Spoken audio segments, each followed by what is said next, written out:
Welcome to the Macro Habits Podcast. I'm your host, Hannah. You guys, today is a very exciting day. I have my first guest on the Macro Habits Podcast, and it is my best friend, Lexi. She is sitting to the right of me, so a round of applause for her. I'm so excited. I'm so excited. I have been excited to bring on guests. My goal is to have one guest a month, and I was talking to Lexi, and I've been really wanting to talk about my spirituality and just growing up Mormon and how I've navigated, kind of leaving the church and just developing my own relationship with God. And me and Lexi have a lot of parallels and a lot of synergy in that. So I thought, what a better person to bring on than her to talk about this? Because it is vulnerable. It is something that I'm obviously still navigating. I think your spirituality is something that ebbs and flows throughout your entire life. Daily. So we're going to get into that for the main part of the episode. But first, we're going to go over our highs and lows. So Lexi, let's have you start with your high. Okay, well, I'm so excited to be here. So thanks for having me. Of course. Okay, my high this week is being here. I'm in California. It's sunny. I'm normally from Utah. It's freezing there. It's not snowing, thankfully, but we have the best Valentine's Day weekend planned. Oh, you know it. The itinerary is stacked. It's booked. We are time blocked, but we're having a good time. Leave it to Hannah to time block the weekend. My brother was like, is she like type A? I'm like, yeah, she's going to plan everything for us. Is she type A? Yes. But so excited to be here. That's definitely going to be my high. And then do you go your high? Do you want to do your high too? I want to hear your high. Is that their high for my high? Your high? Oh, the my low, I forget. Okay, yeah. Okay, yeah. My high is I just was in Utah for a few days, just visiting some friends, and lots of friends. Lots of friends. I was there for like literally 36 hours, but it was a fun, quick trip. I got to work out with you, which was so fun. So yeah, I went there and I was really happy it didn't snow. Yeah. That was a positive for sure. She sends me a picture of her airplane outfit. It's like California weather coded. I know. I land in Utah and I get off the plane and I'm just like, I don't belong here. No. Like I look like a fish out of water. Absolutely. A hot one. Hoes don't get cold. Okay. This hoe does not get cold. But that was really fun. And I feel like my high is also just that you're here. Like it's just been honestly, it has been such a good week. I don't know if it's because the year of the horse is around the corner. I know. And the final shedding. Get out. Like, let's leave it all. Let's leave it all. The fact of, January was obviously just like rough for both of us. Right. In different ways. Could not be longer. Yeah, it's been a little bit of a tumultuous time, but I do feel like things are starting to fall into alignment. Yeah. And I think you're feeling the same way. Yeah. And so the fact that February 17th is right around the corner, I'm feeling this, like, I'm feeling what the year of the horse is, which is that momentum shift. You feel motivated. Yes. Confidence, like just like a rush to be good in every aspect of your life, like so highly motivated. Yes. Yes. And truly leave everything that does no longer serves you in 2025. 100%. And January. Well, I'm just counting February 17th as the new year. Absolutely. New year, new me, baby. So yeah, that was my high. It was a great week overall. And I'm just so happy you're here. I know. I love that we're celebrating Valentine's Day together. Obviously, we're both single. Yeah. So me and Lex, let's give a background of our friendship. Yeah. Because we went to school in Utah. Well, you grew up in Utah. I grew up in Utah. I can't remember when we met. Oh, I remember distinctly. Okay. We were at the Orem. It was like an Orem Center Days, basically like a fair. Do you remember this? Yeah. And you showed up with a mutual friend at the time, and I was on a date. And I remember so vividly seeing Hannah walk up with our friend and me looking at my date like, oh my gosh, please, like, shut up.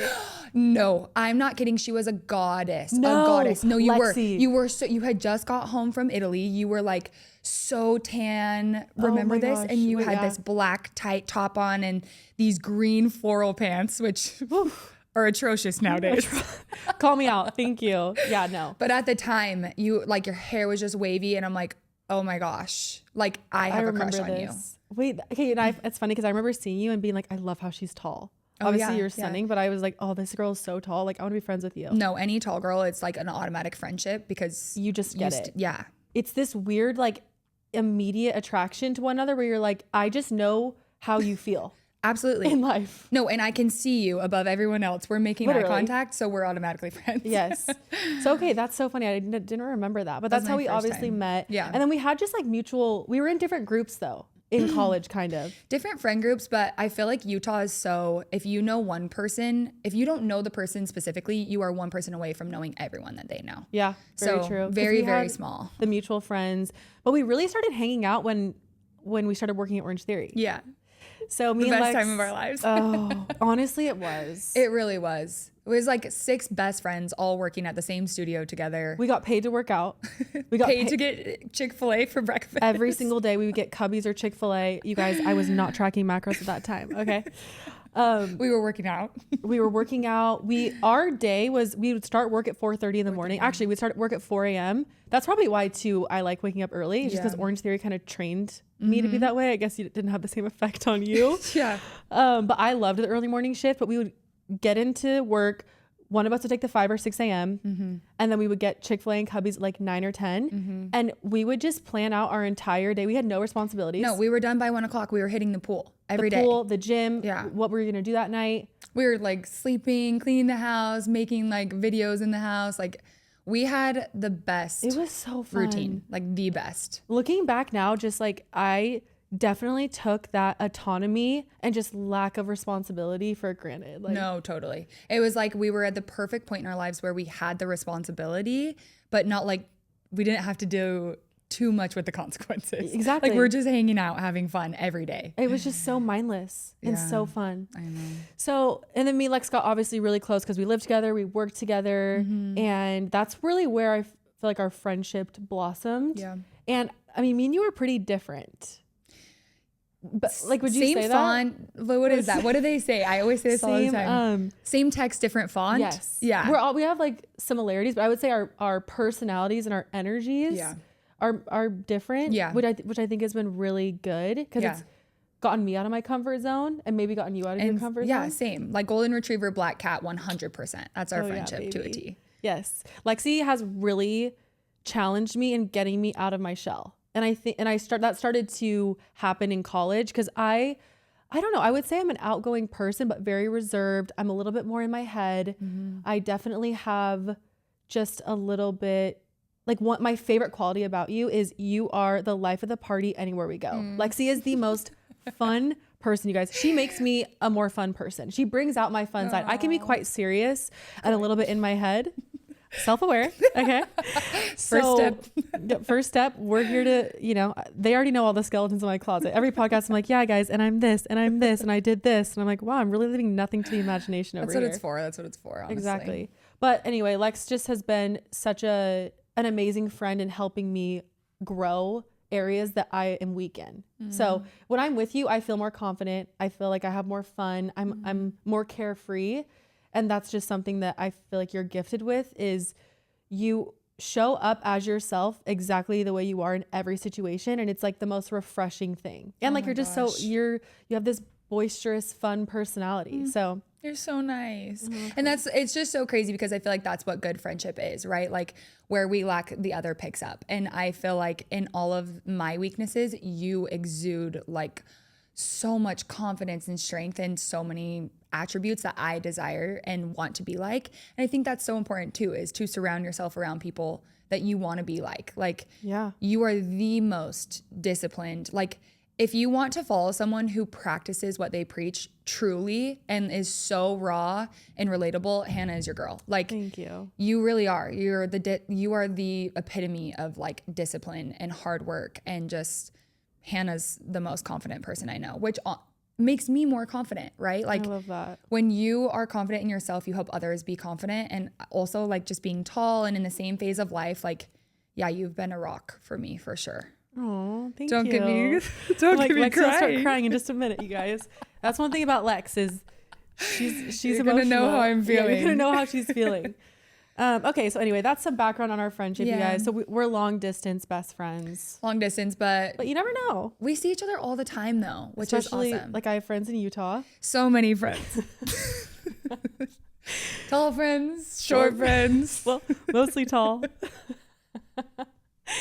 Anyway, yeah, gosh. I feel like we see each other once a month, which is great. But my goal, you guys, is to get Lexi out here. I'm on a Yeah. mission to get Lex to Orange County. Yeah. Mark my words, I think her husband is in Orange County. Oh my gosh, please. We'll Give me just- any excuse to move here, truly. Yeah. It's like it's hard because like you don't have to twist my arm to move here. It's literally the most beautiful. It's a vacation destination. Like it's the most incredible spot to live. It's just job. Well, family. and Lexi, just to give some background on her job, you can explain it better than I can. Yeah, I've worked in sports for the last 5 seasons. I'm in sales. So I'm in charge kind of finding new businesses that want to do some sort of contract or club seats, things like that with the sports teams in Utah. So I work for the Utah Jazz and the new Utah Mammoth. And it's been really fun and like really exciting. But it's a career that has really set me up for future success. And so it's hard. Obviously, it's so hard to Yeah, and you're so leave. good at it. And I love who I work with. So I've been to a few Jazz games since meeting Lex, and it's been our sports girly over here. Yeah. We're slowly changing her. she's helping me out. Okay, I don't know anything about sports, but just seeing Lexi in her environment and like around all the people in the arena, it really is like where you belong. Like you're so good at it. So I can obviously see how that is an enticing part about staying in Utah. Yeah. But totally. you never know. You know, we're just letting go and letting God, because you Let go, never know let what God. opportunity is going to come up here. Exactly. Maybe the Lakers will pick you up. No, honestly, I'm ready. Yeah. Do We'll we see. suspect a trade? We'll see. Lots of trades happening lately. Okay. All right. Let's get into the low. Okay. Do you want me to I'm going to go You first because you my low first. is like very insignificant. You guys, my low, I'm not going to talk about my car again. Okay. Well, here I go again. No, I'm not talking about it. They're like, thank you. I know. They're like, God, yeah, shut up. The Accutane dryness, I will say, is so different this time around. I don't know if other girls feel this way, but I'm obviously my second round of Accutane, and the dryness with my lips, eyes, and ears. Yeah. That's another thing. Like my ears Your are ears. so dry. They're like flaking off. Do you want to date me now? Does anyone listening? Like, okay, Dumbo. I'm like, wow, I'm really coming off attractive in this moment. But yeah, the dryness is so gnarly. So I've just been caking my face in Aquaphor and the Rhodes Oh, glazing milk? glazing milk and the butter, the moisturizer. Yes. That is the So trifecta for good. Accutane. So if you're an Accutane girly like myself, I do a layer of the glaze, Yeah. and then I do the moisturizer, and then I finish it off with Aquaphor. And then I put on my hydrocortisone because I've been having like dermatitis flare-ups on my eyebrows. Anyway, my low is just navigating the Accutane journey.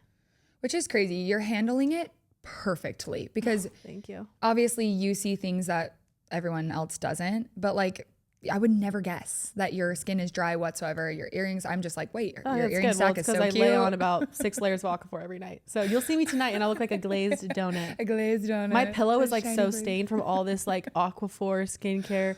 Good thing you just got new bedding though. I did, because we're shedding. No, get out. You need to get new bedding, I think too.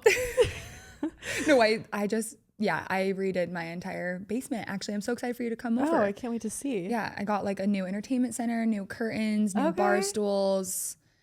Just Wait, getting rid of fun. any memory. We are, yeah, Yeah, new wiped home, clean, honestly. clean slate. Yeah. Okay, what's your low? Okay. My low. Don't hold back. Don't hold Okay. back. Well, I just kind of got out of a very small relationship. It was about like 3 months. So my shortest relationship I've ever had. It was only 3 months. 3 months. It did me dirty though. Wait, are you serious? Yeah. The one that we went on a double date with. Yes. Okay, wow. Literally Why did I think that August was like 6 to months? Well, I guess mine was November. only like 8 months. I know. Okay. Yeah. So short time frame, but anyways, I I was talking to nobody, right? I was like really taking time to heal. Obviously it did me in. And I finally go on like, I wouldn't even call it a date. Like, it's actually sad that I had to call it a date. It was a walk.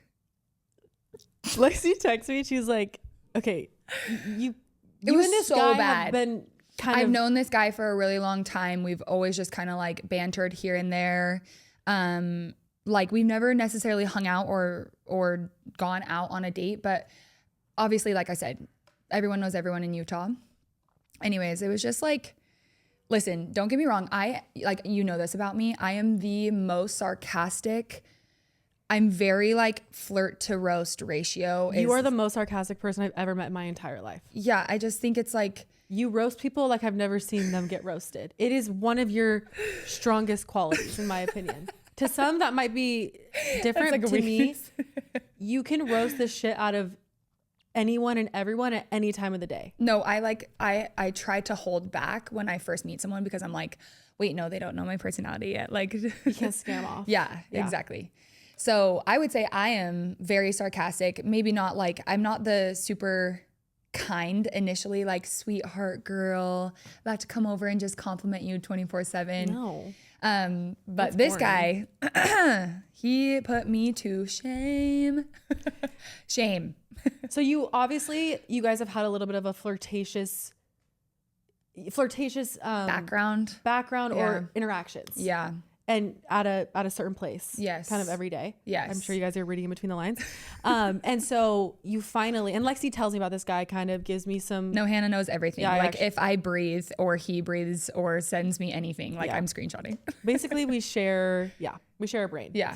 So Lexi is giving me the rundown on this guy every day, and I'm kind of like not loving his energy. No, it's awful. It's funny at first. Like we were both laughing at first. Like, wait, no, this guy can keep up because I love a guy that can. We both love a guy that has good banter. We Banter both is have required. Yes, dry sense of humor, just like really funny, quick-witted. Like that's our go-to. It brings him from a 7 to a 10. Absolutely. I've said that before, and I'll say it again. No, yeah, 10 And they can toes bring a down 10 for to that. a 4 if they don't have it. No, it's like when they get sensitive. Like you make a joke and they're like, "What did you mean by that?" I'm like, "Oh, It's a no. see ya.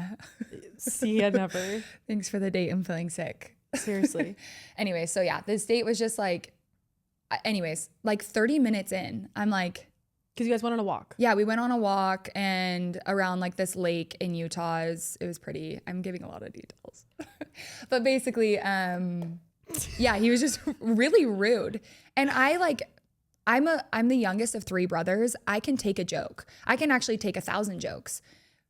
It was rude, and I literally was like, okay, well, gonna go. You know. You told him he was being rude. No, I told him multiple times, like, read the room. You're being rude, actually. And when you said that to him in a serious tone, what was his reply?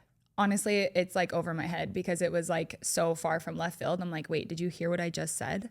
So he wasn't picking up. No. I don't think he has a ton of social awareness. No. But I will say, obviously.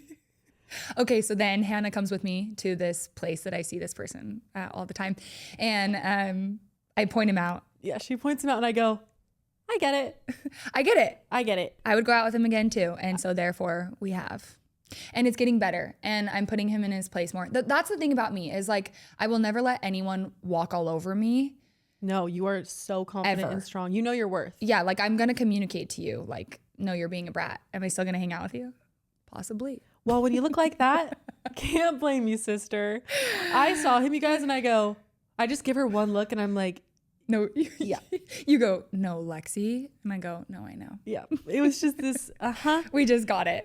Fortunately, she's a 10. Yeah. He's a 10. You're a He's 10 a 10. too. But You guys are it both is getting 10s. better. It is getting better. But it was, I would say that was my low. The worst first date I had ever been on in my 29 years. Wow. Yeah. So. And look, and you're still I'm still hanging out. You're still hanging out with him. So anyway, There's hope for everyone, I guess. I'll keep you guys in the loop. You'll have to give me updates because now I have to update the gals with your Okay. situation. Okay. Well, I hope it gets better, but it is getting better, so that's good. Yeah. And you're building a roster. The year of the horse is looking good for you. I wouldn't say I'm building a roster. It's been dry for you for a minute, but No.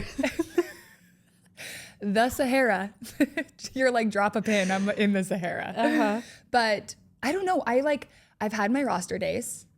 I genuinely feel Relax. I genuinely feel like, have you seen those memes where it's like, I don't want a roster, I want my husband. I don't want to date, I want to date my husband. 100%. Like, that's where I'm at. And even this guy that I was just talking about, when he came up to me, was like, no, you're dating to find your husband. And I'm like, absolutely, I'm glad you know. Come correct.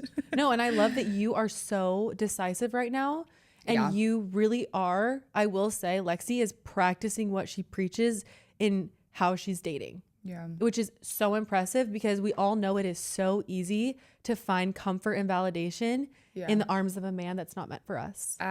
Oh my gosh. Say it again. Mic Say it drop. louder. That was, that was. It's hard. It's hard. It is. It's really hard. But it is worth it. And there have been times like I voice memo Hannah, I don't know, 1,000 times a day. I don't know. Constant. But the other day, it was just like the same thing where I was like, I had this realization where I'm like, no, this is why it's taking a minute. Like, this is why, like, I was able to connect the dots, which kind of leads us into what we're talking about. I know, it's a perfect segue. Yeah. Okay, guys, so we're going to get into our upbringing. So me and Lexi were both raised in the Church of Jesus Christ of Latter-day Saints. I was raised in California. My mom is Mormon. My dad is not. So I was raised in a little bit more of an open-minded home.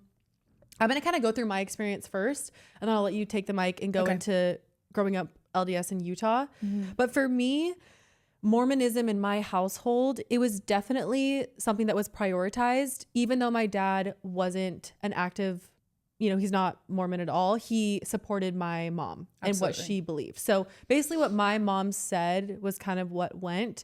And that was kind of hard for me as a child sometimes, because especially with like seminary, obviously in California, you go to seminary at 6 a.m. Mm-hmm. And so I would always kind of fight my parents on that, especially my dad, because I'm like, why do you care if I go to seminary? You don't even believe in this. And he would always say, I don't care if the church is true or not. You waking up early and you going and committing and executing something at this age is going to make you a better person. Absolutely. And that always kind of, now looking back, I'm like, wow, I think that's honestly a reason as to why I'm so disciplined. Yeah. And maybe once again, I'm such a morning person, because I was waking up at 4:45 a.m. starting my freshman year of high school. Yeah. Which is crazy. But the expectations in my household were, we followed the, I guess, quote unquote, rules of the church, but my parents were very relaxed with like modesty.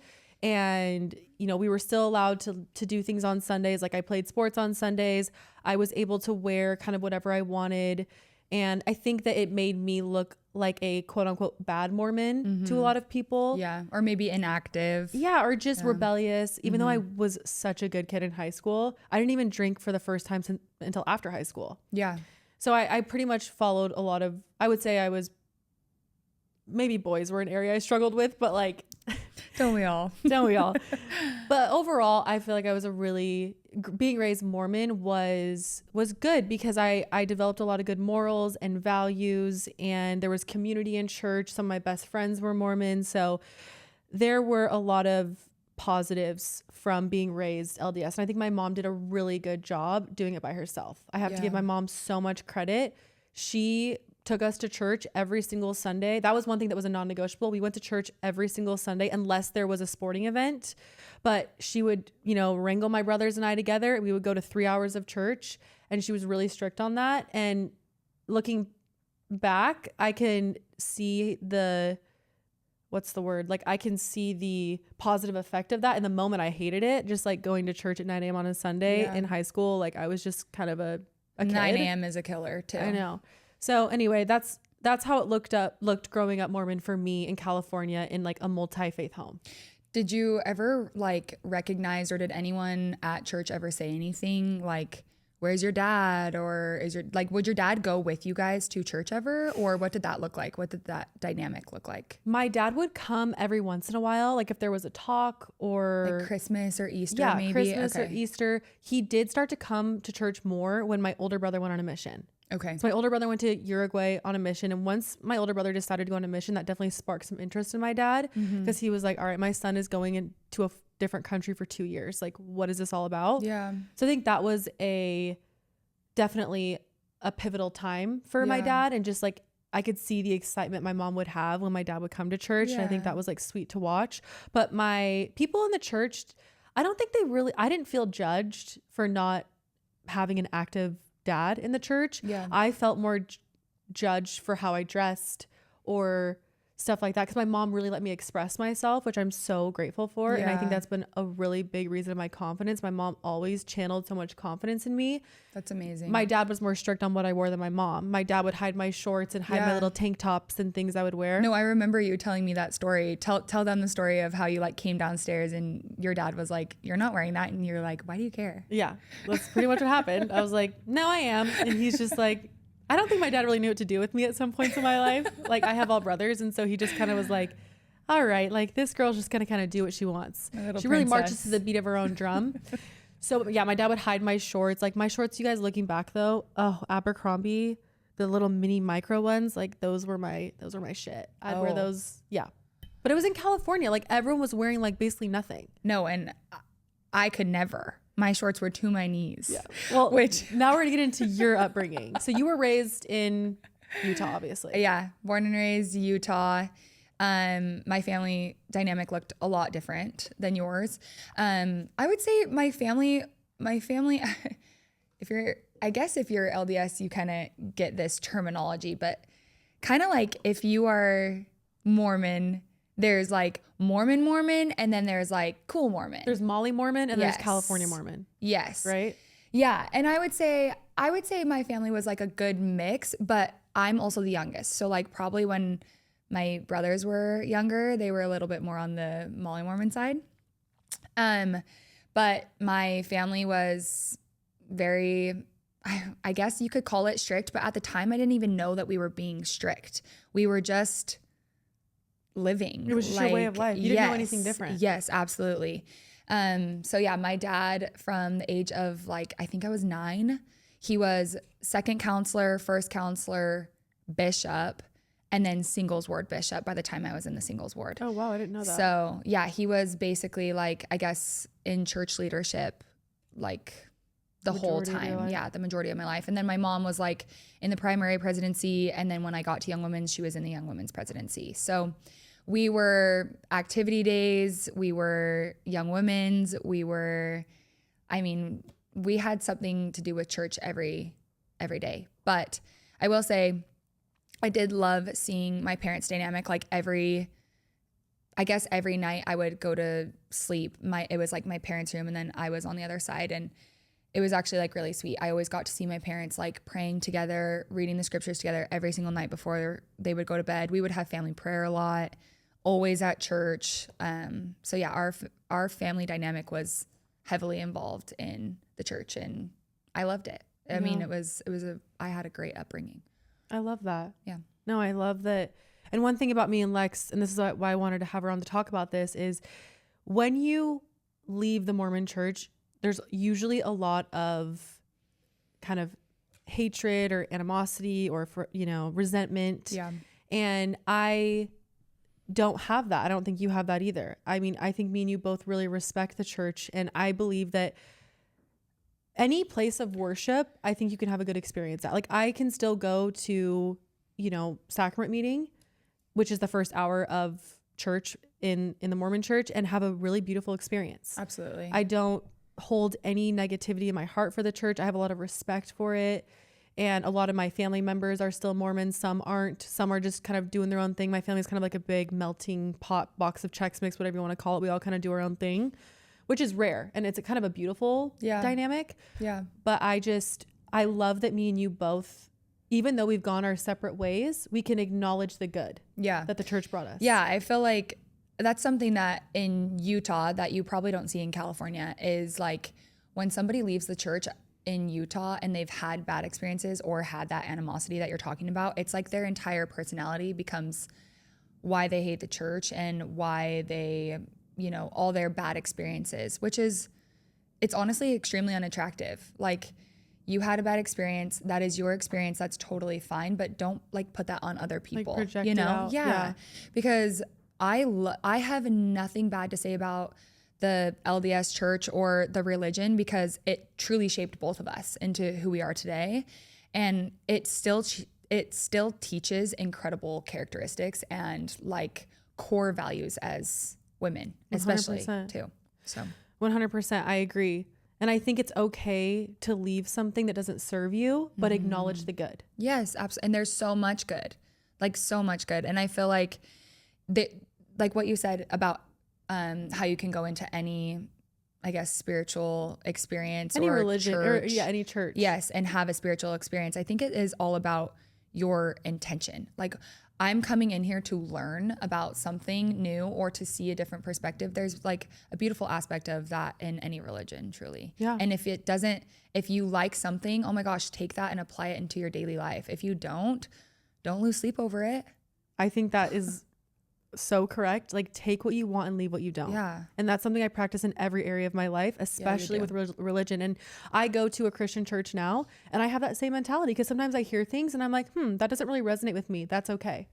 I still really like it here. I like coming here. I like the message. Just because I don't agree with everything doesn't mean it's the wrong place to be. Yeah. Because I have that same experience if I go to the Mormon church or a different denominational church, Christian church. There's obviously so many different hundreds churches and different sectors of Christianity out there. And that's where I really focus on my spirituality. Yeah. And I think you do the same. Yeah, I do. Did you have a moment or a season where you really started to question being active Mormon? Because it's weird when you say you're not Mormon anymore.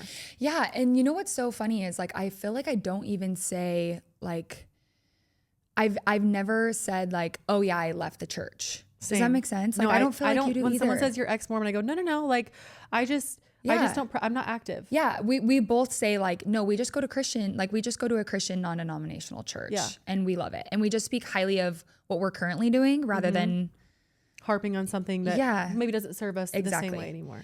Yeah. So, okay, wait, remind me your question. I was just going to say, was there a pivotal moment you can remember, maybe like a season where you really started to question kind of being in the Mormon church? And I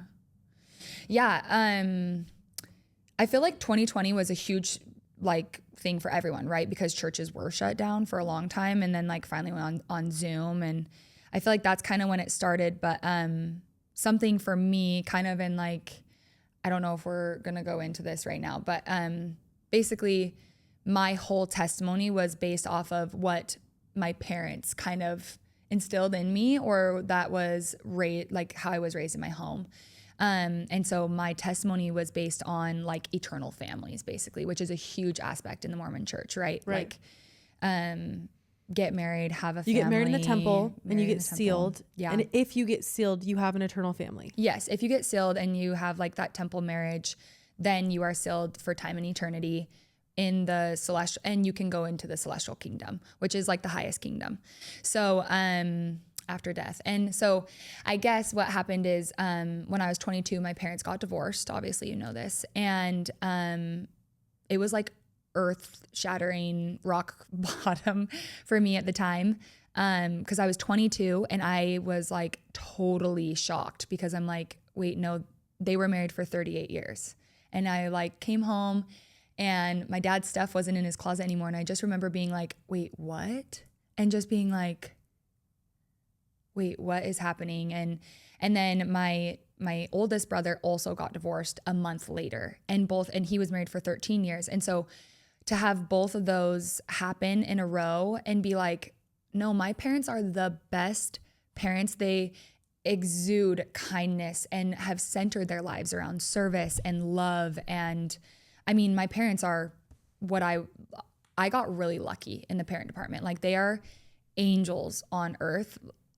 Like, I have nothing bad to say about my parents. And same with my brother. My brother is the best dad in the whole world, with the most tender heart. Like, I seriously pray that my future husband is as good as a dad as he is.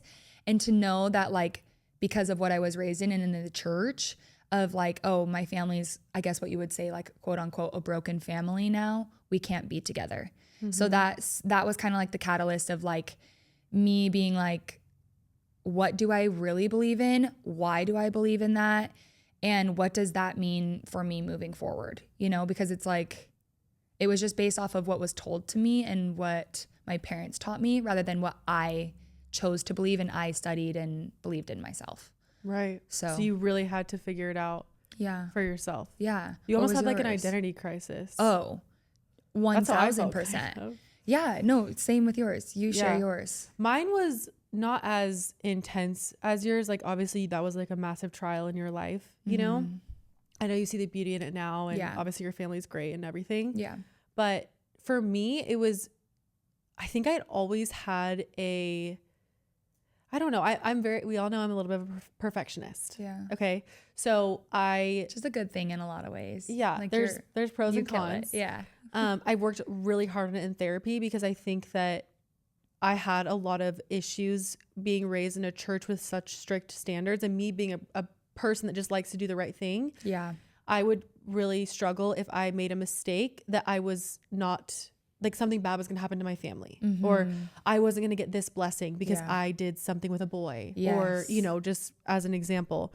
And that really stressed me out as a kid, especially in high school and into college. And I would have a lot of anxiety, like, oh, if I don't go to church, like, something's going to happen to my family. And not to say that's the church's fault. I just think that, you know, there's parts of being raised Mormon that shape you. And I love that we're taught to do good and follow these rules and guidelines. But as a kid, when you're experimenting and you mess up, for my brain specifically, it was just really hard for me to, like, rationalize that and understand that, oh, Hannah, you just made a mistake. Nothing bad is going to happen to your family, or you're not going to get this. And as I started dating in college, I obviously had a very serious boyfriend, not my latest one, the one before that, for a long time. Like 7 years, right? A very long time. Too long. Way too long. Sing it, sister. Way too long. Way but too long. in that relationship, he was, you know, Mormon. And I felt a lot of pressure.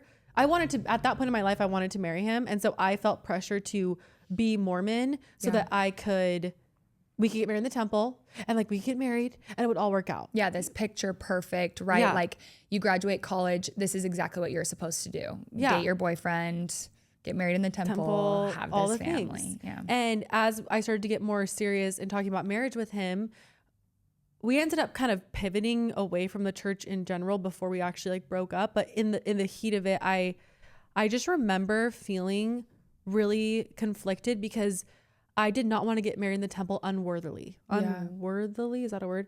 Not worthy. Yeah. You know, because in the temple, to give you guys context, if you're not, you know, well versed with the Mormon religion, if you get married in the temple, you have to be following a lot of rules. Yeah, the commandments, the word of wisdom. Yes. They do, like, a whole interview basically for you to be able to enter the temple. Yes, what the temple recommends. Yeah.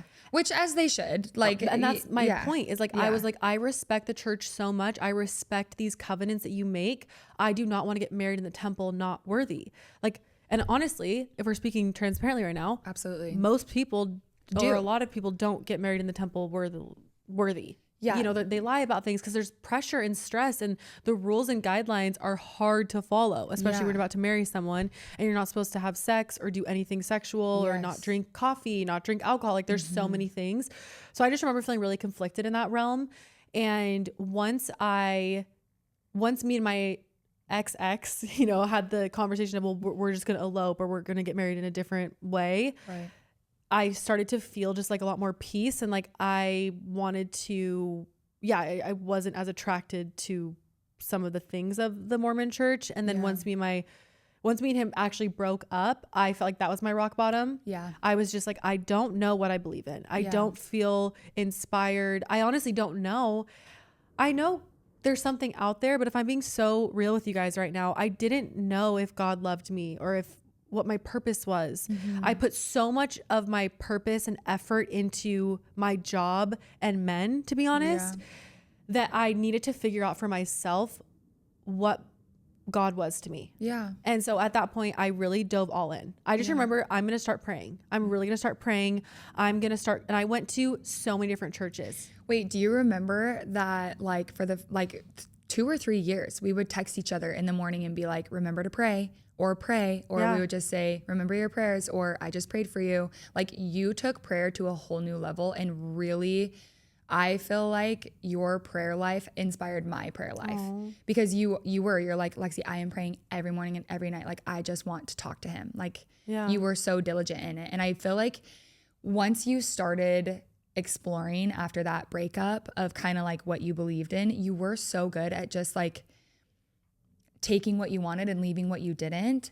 And you just had this like lightness about you. Like your confidence was able to like come back, you know? And it was like very clear to see from the outside looking in. Thank you. That makes me so happy. Cause I was still going to the Mormon church at that time. I was going to the singles ward because I didn't know where else to go. Yeah. And once I started to dabble with different churches, like I went to, I think it was 7 different churches by myself. And that's where I really started to understand my relationship with God, or maybe really cultivate a relationship with God, because I realized it doesn't matter where I go. I feel best when I am connected with God, when I am praying, when I am doing an act of service, when I'm in nature, like listening to a spiritual podcast or listening to worship music, like that to me brought me so much closer to God. And there was a time, one of the pivotal moments, and this is like a really vulnerable experience, and it's recent. It's only like a little over a year ago, but I want to share it because I just feel,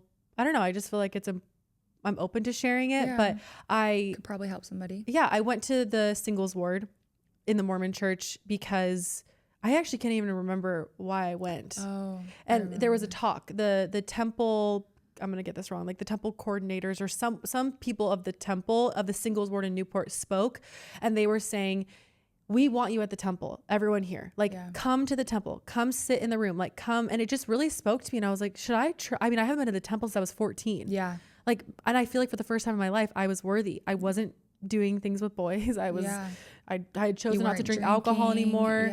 I've always drank coffee, and that wasn't really something personally that was going to keep me out of the temple. But anyway, I ended up having a meeting with the bishop because I was like, I actually want to go to the temple and see how I feel there. Yeah. And at that time, just so everyone knows, at this time, you were the closest to God that you had been. 100%. Years. 100%. Like you were very intentional with your time with Jesus every day at this point. And I had felt a relationship growing. Yeah. It used to be really awkward to pray because I'm like, I don't know how to pray to God. Like I need to be so reverent and speak so eloquently. Well, they teach that also in the Mormon church. Like, and actually, I guess that's kind of in any religion.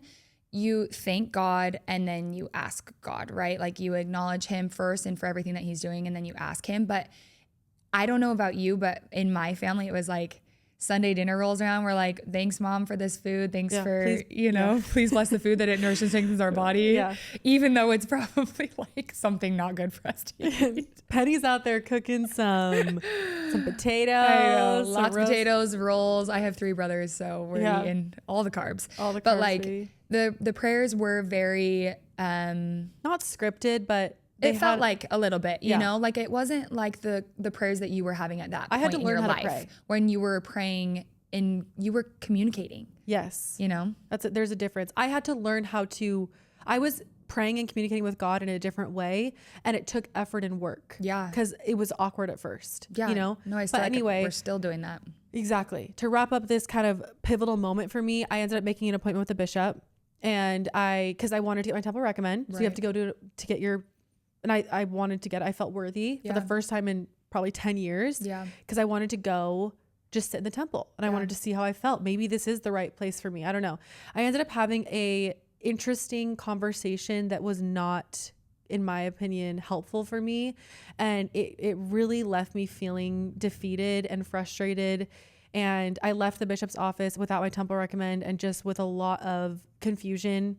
And in that moment, I guess anger. And I remember just going in my car and just feeling the whole rest of the night, I had a really bad taste in my mouth. And I was like, why did I have this like premonition to go there and make this appointment, go to the appointment, and I'm nowhere near getting close to going to the temple. Yeah. And then the next morning, because I'd been so diligent with like prayer and my little journaling, I woke up and I was like, I don't want to pray today. Like I'm frustrated. And then I just remember being like, you know what, Hannah, you need to pray. Okay. So I said a prayer, and then I go sit down to do my little worship journal, and I had the most insane feeling of my entire life. Like my body was hot in like, not in an uncomfortable way. I just felt this like wave of heat, and I just started sobbing. And if you know me, I don't cry. It's not something that it's honestly hard for me to cry. And I just remember just like the tears though. It wasn't even like I was crying. I just had tears streaming down my face. Yeah. And it was just such a moment of like, I've just felt this voice and this feeling say, you are exactly where you're supposed to be. Like, don't leave me. I'm here. And it was just like, I'm getting emotional talking about it now, but it was such a pivotal moment for me. And I just felt so loved by God outside of a religion. Yeah. Doesn't matter what religion. I just was like, oh my gosh, like you're real and you're here and you're with me. And that just was a turning point for me. Yeah. He saw you. Yes. He saw you. He saw your effort. He saw you take the bravery to go and have that interview where unfortunately someone left you feeling very discouraged in something that they shouldn't have done, which is unfortunate in any religion. Again, like people are imperfect. The church, or God himself is perfect, So like God just seeing you in that moment, like I'm sure that you just felt like an overwhelming sense of like peace. It was undeniable. Yeah. And that is when I really knew God. I feel like I understood, okay, like I can't ever deny it, and it's been such a catalyst of my spiritual journey and just how much I prioritize God now. And I wanted to talk about how me and you foster our relationships with God. Yeah. And I think for me, just the small daily habits and the small daily, I don't want to say tasks, but prioritizing God has been pivotal and transformational in my life. Yeah, no, absolutely. I feel like, so once I had found out that like my parents were getting the divorce and I was kind of I was doing everything, like, I guess it's always easier to blame somebody, right? Or blame somebody or someone. Kind of play the victim sometimes. Exactly. Yeah. So I just did everything. I mean, this, to just numb in every way, shape, or form. And then was like, this is not serving me. It was like a year and a half though. Very, very dark time where I just had no relationship with God. I remember this. It was just dark. It's actually weird because when I think about this time of your life for you, I see like black because I don't really remember you in it, but I remember you were very just kind of disconnected. Oh my gosh. All my friends say this too. Like Lexi, my other friend, says the same thing to me. Like, Lexi, I didn't even know, like, it was like you were there, but no one was home, which is truly like how I felt too, because it was like, I felt as if like nothing good that I had done, like what we were talking about kind of earlier, is just like good works, right? Like if you read your scriptures, if you pray, if you do everything right, you're going to get blessed. And that's just not the case. And that's what's so great about God, is that he does love you unconditionally, no matter what. And at that time I was like so far removed from him. I know he was there with me the whole time, but like I had a friend take me to a Christian church, and it changed my life. And it was in that moment where I was like, I don't necessarily care about religion. I care about God and mine and God's relationship, basically. So in 2023, I made this, or was it, I think it was, 2023. And I just was like, my biggest resolution is to create this like immense, like powerful relationship with God. Like I'm a competitive person, to say the least. And I'm like, I want people to look at me and be like, oh, that girl, she has the best relationship with God. And so you really went all in. No, all in. I was 10 toes down. Like, and since then, have I made a billion trillion mistakes? Absolutely. No. Quadrillion. You and me both, sister, day by day. Oh my gosh. But like what you were saying though, it is a daily choice. So what we do daily matters. And I've had this written on my mirror, and I'm sure Hannah's seen it. She's been in my bathroom a bunch, but like I say, do my daily actions align with what I believe God has in store for me? And if they don't, leave them out. Like, it's okay to be alone. It's okay to feel left out. It's okay to be looked at differently, because the only person that we should care about their opinion is Jesus Christ. And like, what I'm trying to say is like, you're going to be different. Like, you're going to be different when you are following Jesus rather than following the world. And so what you do daily and what you intake daily matters. Like, we both started listening to Christian music every morning. And we both, like you've mentioned, like you did your journaling, and now we both do like those daily devotionals. And it just has made the biggest difference in my relationship with Jesus Christ, and not a religion. Like it's just me and Jesus, and we are freaking like, dude. Yeah, you feel you're solid. Yeah. Like, and you really are someone that I really look up to in terms of fostering and growing your relationship with God. Is you really are so dedicated. And it's really inspiring to me because we all, make mistakes and have off days. And I always think, I'm like, I know she's doing the small things. And this also gets into a conversation of you become who you surround yourself with. Absolutely. And Yeah. I love surrounding myself with you and my close 5 friends, because everyone has values and traits that I want to emulate. Yeah. And your spirituality and just your dedication to being perceived differently, because you're doing something that maybe isn't the norm, especially in your line of work or just the people you're around with. It's really inspiring. Thank you. Yeah, I appreciate that. I feel the same way with you, because like I would, let's just say I made a mistake the day before and Hannah texts me 4:30 in the morning, remember your prayers. And I'm like, dang it. Because God, like, that's another thing I want to talk about is I used to feel anxious praying if I had quote unquote made a mistake. Yes. And now I'm like, no, I almost want to pour into him more. Yeah. Like the shame and the guilt, like you saw, how I responded to that, or you saw that I did that or said that or whatever it is. Yeah, exactly. No, the shame and guilt is a huge thing, especially like what you were saying for someone who is like a perfectionist.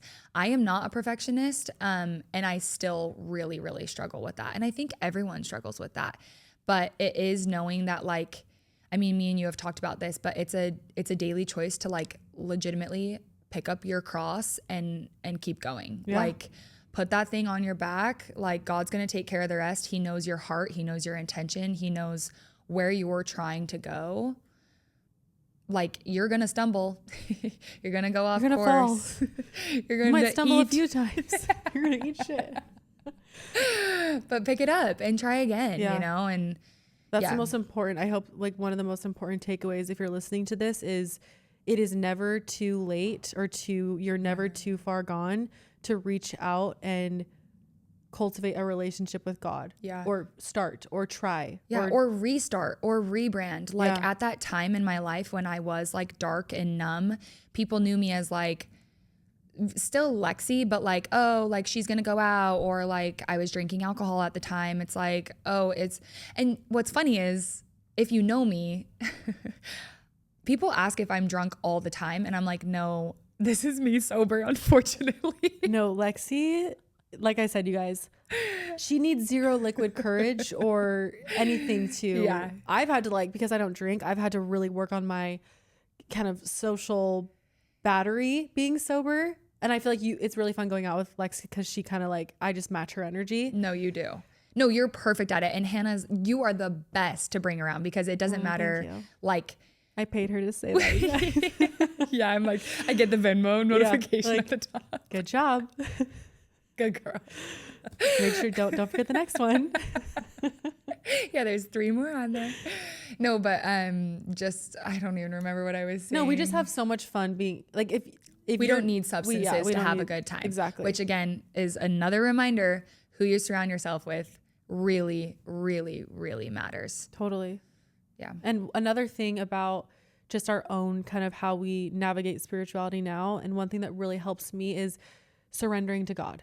Oh yeah. It is my constant prayer, and truly, you guys, it has changed my life. There is no amount of therapy or you can pour into, and I think therapy is important. I go weekly. Yeah, it does serve me in a way, but there is nothing more powerful than truly surrendering your problems and your anxieties to God. Mm-hmm. We are all given trials and tribulations and hardships for a reason, and it is to turn closer to God. No, absolutely. And that is something, I don't care what the trial is, small or big, if you lean into God and trust that he is going to take care of you, it really does change your life. And that's not saying you have to you don't just sit there and twiddle your thumbs. Like, you got to hit the pavement. Yeah, no, you're doing the work. Yeah. Yeah. You need to put effort into your life. You need to put effort into what trial you're going through.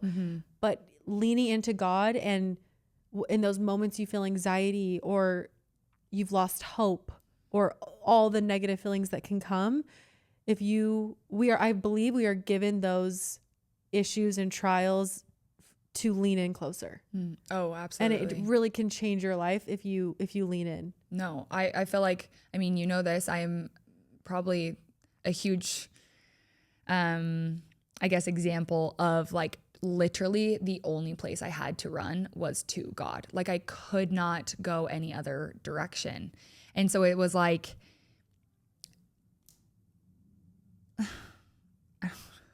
it was almost like if you didn't run to God, I had nowhere else, you know? And I feel like,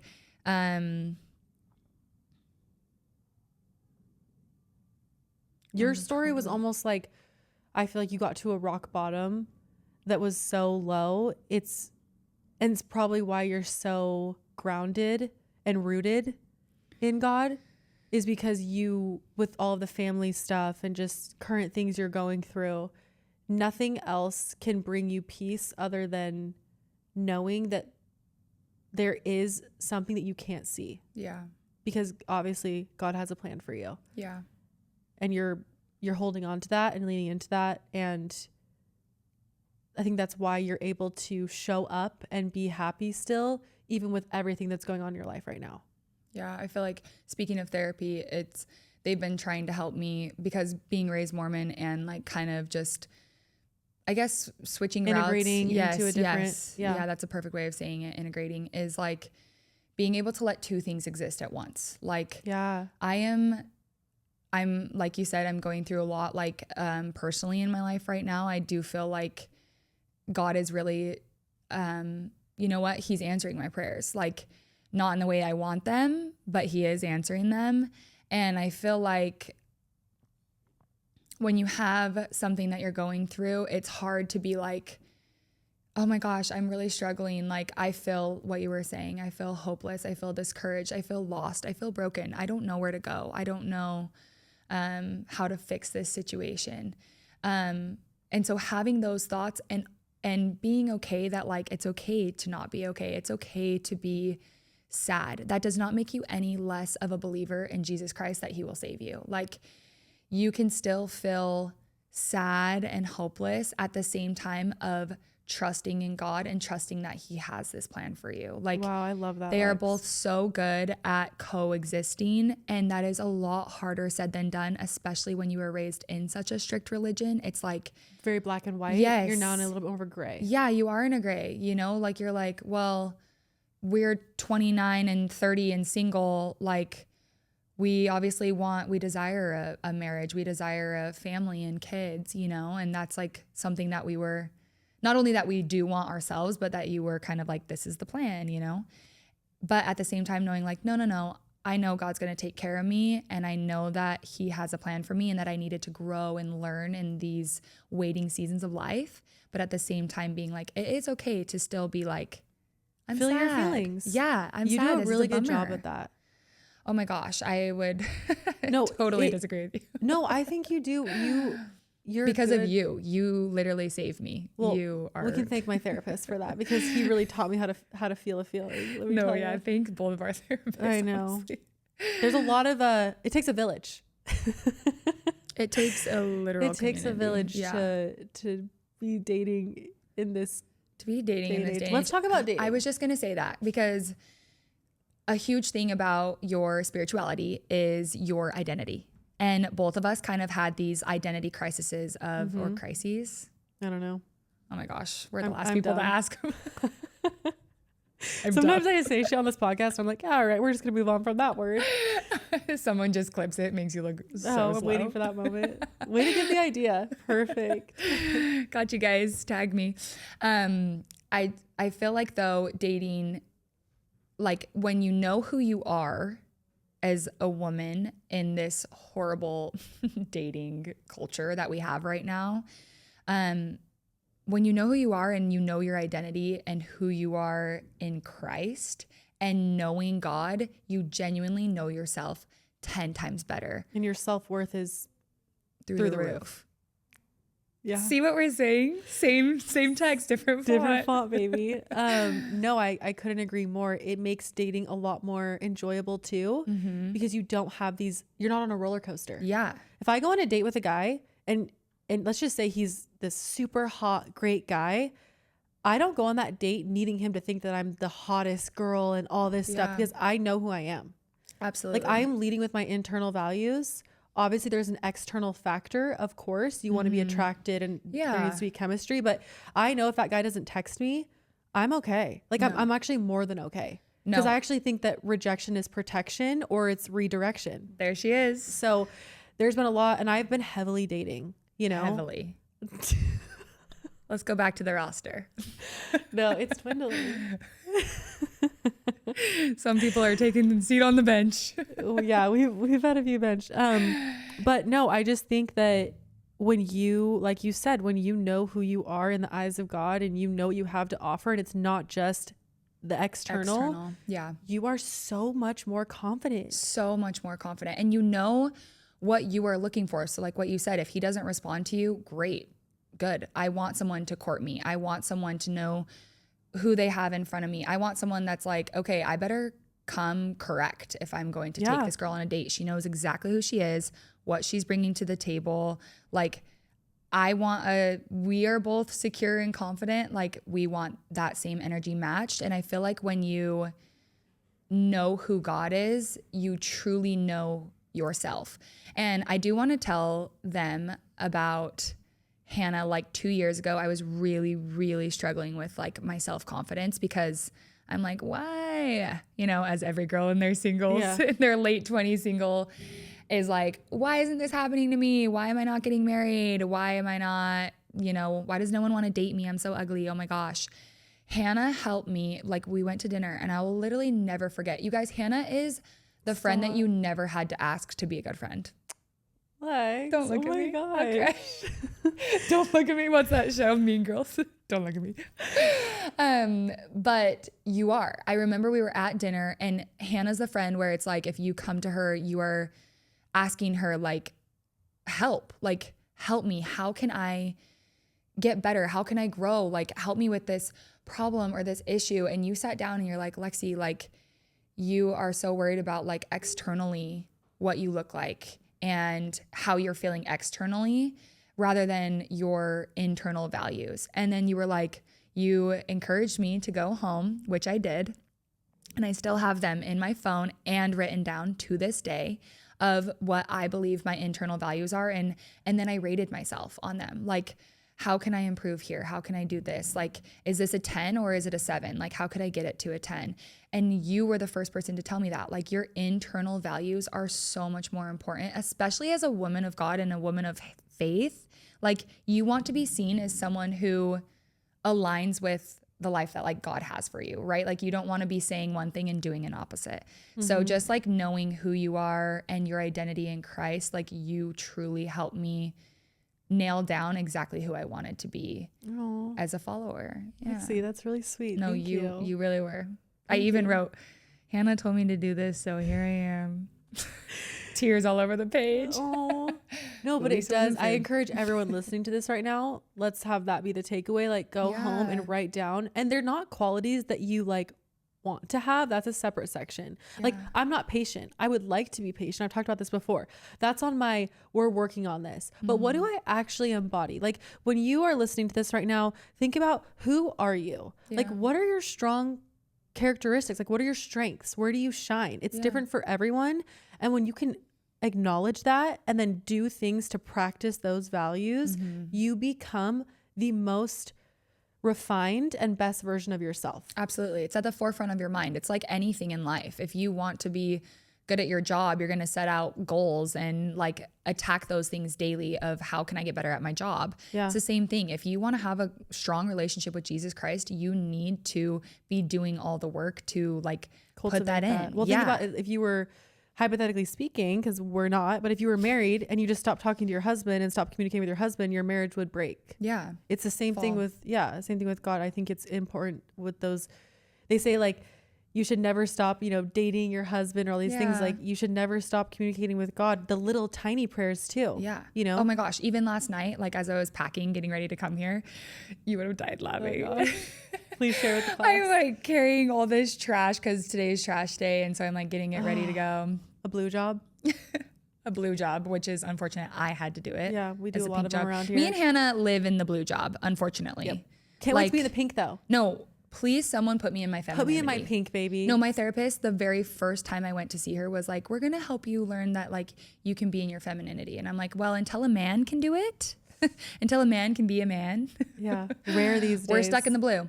But I was like carrying all this trash out and I almost like literally ate it. Like, you know, when your sock your sock catches the very end and you like, you see your life flash before your eyes. And it's a long way down for you, sister.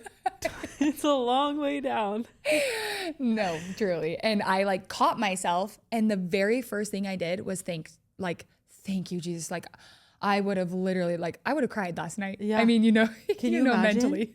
No, I would have like ate it. I would have put so many dents in my walls. I had like 3 trash bags and like 1 trash can, and anyways, but it's becoming subconscious, like second nature. Yes. Because we work at it and we try, and I don't know, it's just, I love that example.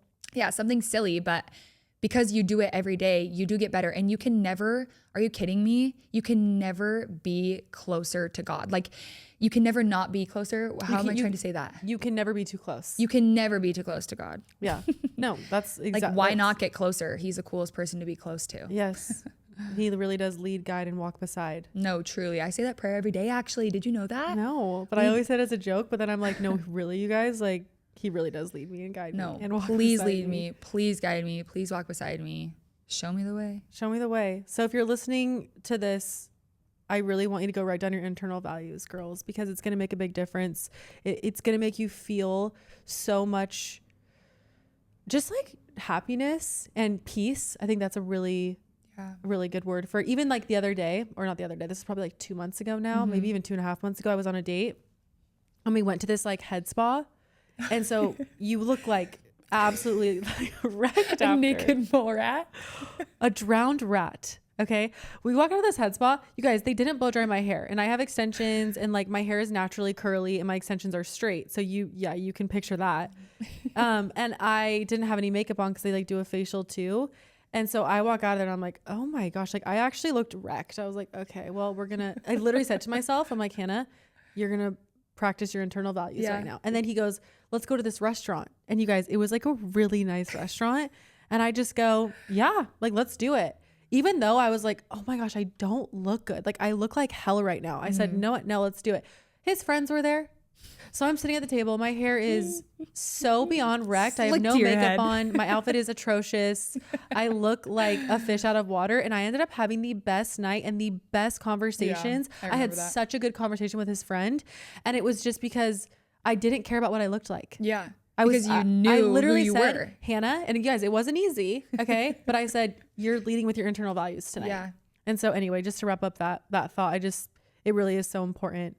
And I'm just so glad we got to have this conversation. Me too. Thank you so much for being here. Of course. Thank you for having me. That was so fun. And you guys, I'm really excited. Oops, I just hit the mic. My next guest, her name is Molly. She is my injector. I'm having her on next month. I actually see her next week. Thank God. She's been on maternity leave. I haven't had Botox in so long. I'm like frothing at the mouth to get a needle in my face. No, once a day, Hannah texts me, I need Botox. I need it. 30 is hitting hard. Okay. So I'm really excited You're glowing. to have her on and give you guys all the info. One thing I love about Molly, I told Alexis all the time, but she's so knowledgeable. Yeah. Just to have someone on in the injecting aesthetics realm is going to be amazing.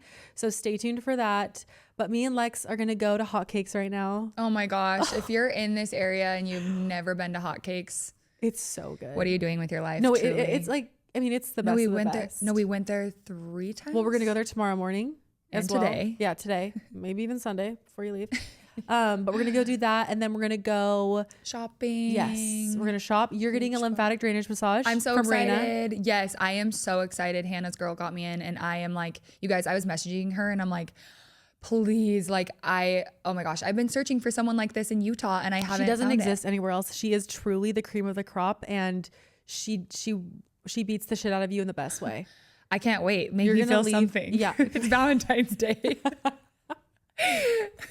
I'm sick of just Get it in where you can. No, me feel she's something. amazing. So I we're know, gonna I'm do so excited that, to see and then her. we're gonna go to R&D tonight, which is a really fun restaurant. It's a good vibe. Hannah's been craving burgers. Oh, you guys, they know Get this. this girl her red meat. Oh my gosh, I can't stop eating it. It's all I want. So we're gonna do that, and then just have a chill night. And I'm just so excited. I so know, excited we're you're gonna have here. the best weekend. Thanks for having Okay, me. Lex, thank you for being on. Of course. And you guys, I will see you guys next week's episode. Yeah, next Friday drops at 5 a.m. Pacific Standard Time, Wow, baby. I paid her to say that too.